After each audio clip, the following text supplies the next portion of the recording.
ഇന്ത്യയുടെ ആദ്യ രാഷ്ട്രപതിയായ ഡോക്ടർ രാജേന്ദ്ര പ്രസാദിനെക്കുറിച്ചുള്ള രണ്ടാമത്തെ വീഡിയോ ആണിത്.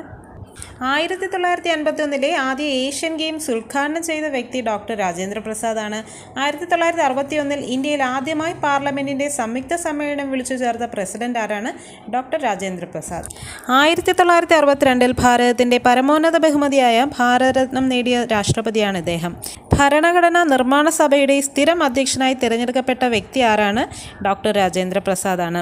എന്നാൽ ഭരണഘടനാ നിർമ്മാണ സഭയുടെ താൽക്കാലിക അധ്യക്ഷനെന്നോ ഇടക്കാല അധ്യക്ഷനെന്നോ ചോദിച്ചാൽ ആൻസർ വരുന്നത് ഡോക്ടർ സച്ചിദാനന്ദ സിൻഹയാണ്.